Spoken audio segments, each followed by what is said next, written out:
ব্যক্তি গৌসে পাকের দরবারে লঙ্গরখানা রান্না করত। কি করত? এই যে লঙ্গরখানা না, এটা ওই পাশে, এটা নিয়াজ পাক রান্নার জায়গা না। গৌসে পাকের লঙ্গরখানার বাবুর্চি ছিল। সেই বাবুর্চি গৌস পাকের দরবারে নিয়াজ পাক রান্না করত, বাবুর্চিগিরি করত। এক যুগ 12 বছর খেদমত করেছে। কতদিন বললাম? 12 বছর খেদমত করার পরে উনি একবার মন খারাপ করে ফেললেন। গৌসে পাকের দরবারে 12 বছর আছি, আর গৌসে পাক এ পর্যন্ত আমাকে কিছু দিলেন না। এত লোক আসে, নিয়ে নিয়ে চলে যায়, কেউ কুতুব হয়, কেউ ডাকাত, সে ওয়ালি হয়ে যাচ্ছে, আবদাল হয়ে যায়। কেউ গৌসে পাকের দরবারে এসে ঝুলি ভরে ভরে নিয়ে যায়, আচলা ভরে ভরে নিয়ে যায়। অথচ আমি আজ 12 বছর রান্না করতেছি, আমার কিছু শিখায় না। আমাদের মেদিনীপুর দরবার শরীফের আঞ্জুমানের লোক, অনেক লোক বলে না, এতদিন তরিকা পাকে যাওয়া আসা করে আমাদের তো কিছু শিখায় না, কারি সাহেব কিছু দেয় না, আমাদের কিছু শিখায় না। বলে কি বলে না? হ্যাঁ, বলে কিছু শিখায় না। না, এই দরবারে যাওয়া যায় না, অমুক জায়গায় গেলে অমুক লোকরা এইটা শিখায়, অথচ এই কারি সাহেব কিছু শিখায় না, এখানে কিছু শিখায় না, কিছুই তো শিখতে পারলাম না, উপরে উঠবো কিভাবে? বলে কি বলে না? হ্যাঁ, হুজুর শাহ বাগদাদ তানার দরবারে লঙ্গরখানায় রান্না করত। সেই ব্যক্তি গৌসে পাকের দরবারে বলল, হুজুর গৌসে পাক আপনি তো কিছু দিলেন না। রাগ করে সে ওখান থেকে লঙ্গরখানা থেকে অভিমান করে কাজ কাম ফেলে রেখে চলে গেছে, যে বাড়ি চলে যায়, কিছুই পেলাম না, 12 বছর থাকলাম, এত লোক আসলো, খালি ঝুড়ি নিয়ে আসলো, ভর্তি করে নিয়ে চলে গেল, খালি ঝুলা হুজুর গৌস পাক ভরে দিলেন, এত লোক আসলো, কুতুব আবদাল বানিয়ে দিলেন, আমার তো গৌসে পাক কিছুই দিলেন না। এইটা মনে করে অনুরাগে অভিমানে বের হয়ে চলে গেলেন। চলে যাবার পরে হাঁটতে হাঁটতে হাঁটতে হাঁটতে ক্লান্ত, ঘটনা বলছি, গৌসে পাকের জামানার। তো যখন ক্লান্ত হয়ে গেছে, একটা গাছের তলায় উনি রেস্ট নিতে নিতে ঘুমিয়ে পড়েছে। আগেকার সময় কিন্তু বিশাল বড় বড় বট গাছ থাকতো বা গাছ থাকতো, গরমের দিনে লোকেরা সেখানে বিশ্রাম নিত, ঠিক কিনা? তো সেই ব্যক্তি গাছের তলায় চোখ বন্ধ করে ঘুমিয়ে গেছে। এখন উনি দেখতেছেন ওই গাছের প্রত্যেকটা পাতায় পাতায় 70 জন আবাদাল, কুতুব আবাদাল এসে আনাগুনা করছেন আর মুনাজাত করতেছেন আল্লাহর কাছে, হে আল্লাহ, আজ 3 দিন ধরে আমরা ভুকা আছি, অনাহারে আছি, তুমি আমাদের রিজিক দিচ্ছ না, তোমার এই গৌসে পাকের দরবারের লঙ্গরখানার বাবুর্চির ওসিলায় আমাদের রিজিক দিয়ে দাও, খাবার দিয়ে দাও। সুবহানাল্লাহ। কি দোয়া করলো? যে এই বাবুর্চির ওসিলায় আমাদেরকে খানা দিয়ে দেন। কারা দোয়া করতেছে? কুতুব আবদাল, সাধারণ মানুষ। আগেই বললাম, পীর, ওয়ালি, কুতুব, আবদাল, র‍্যাঙ্ক বড় না, সিঁড়ি বড় না? তানারা দোয়া করতেছেন, হে আল্লাহ, আমরা 3 দিন অনাহারে, এই গৌসে পাকের নিয়াজ পাকের লঙ্গরখানার বাবুর্চির ওসিলা আমাদের রিজিক দিয়ে দাও।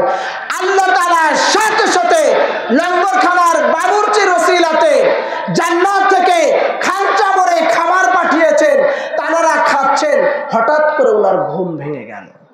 ঘুম ভেঙে, কি ব্যাপার, তোমরা এখানে খাওয়া দাওয়া করছো, কে তোমরা?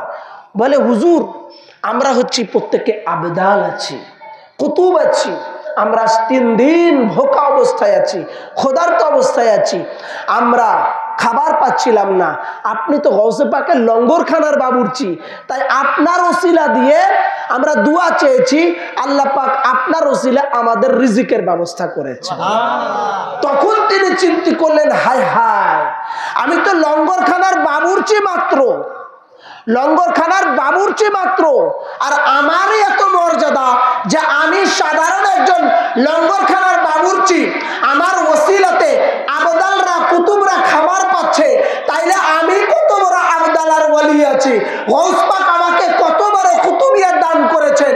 উনি ছুটে দৌড়াইতে দৌড়াইতে গৌস পাকের দরবারে চলে গেছে, গিয়ে বলে, ইয়া গৌস পাক, বেয়াদবি মাফ করবেন, আমি বুঝতে পারি নাই, আপনার দরবারে 12 বছর থেকেছি, আপনি শরিয়াতে কিছু দেন নাই, কিন্তু এখন আমি বুঝতে পারলাম 70 জন আবদাল কুতুব আমার ওসিলাতে রিজিক পেয়েছে, বেয়াদবি মাফ করবেন, আমি আমার মর্যাদা বুঝতে পারি নাই, আপনার দরবারে আমি আবার থাকতে চাই।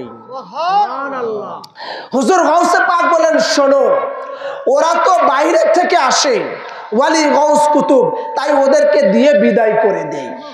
তো তুমি তো আমার দরবারেই থাকো, আমার কাছেই থাকো, আমার দরবারে থাকো, তো আমি যদি তোমাকে কিছু দিয়ে দিই তুমি তো চলে যাবে, আমি তোমাকে রেখে দিতে চাই, ওই জন্য তোমাকে আমি কিছু দেই নাই, কিন্তু আমার দরবারে যা আছো এটাই সবচেয়ে বড় নিয়ামত।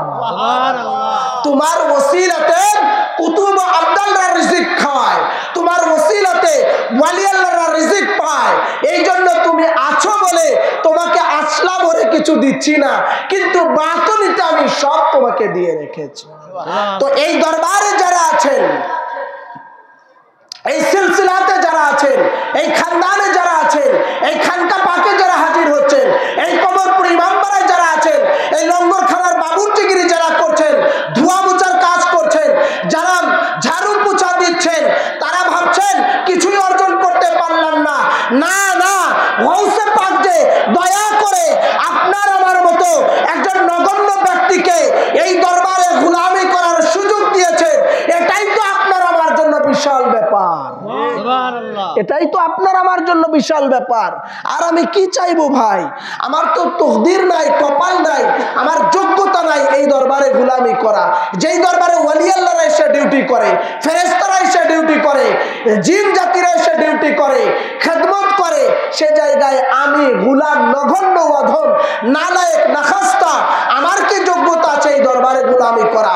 আলে মুহাম্মদ আহলে বাইত যে দয়া করে গোলামি করার, খেদমত করার সুযোগ দিয়েছেন, এটাই তো বিশাল বড় ব্যাপার। আমার মতো লোক এই লঙ্গরখানায় যে কাজ করতেছে, এই ড্যাগ টানতেছে, এই নিয়াজ পাকের বাবুর্চিগিরি করতেছি, এই ইমামবাড়া পাকে ঝাড়ু পোছা দিচ্ছি, খানকা শরীফের সামনে ড্রেন পরিষ্কার করতেছি, আবার এখানে ঝাড়ু পোছা দিচ্ছি, এই যোগ্যতাটাই তো আমার নাই। কারণ হচ্ছে এটা খুদ শাহিনশাহ বাগদাদ গাউসে পাকের দরবার আছে, আর সেই দরবারে আমার মতো একটা নগণ্য লোক, আমার মতো গুনাহগার ব্যক্তিকে যে মওলা পাক সুযোগ দিয়ে দিয়েছে, এর থেকে আর আপনি আমি কি চাই? আর কিছু শিখার আছে? কথা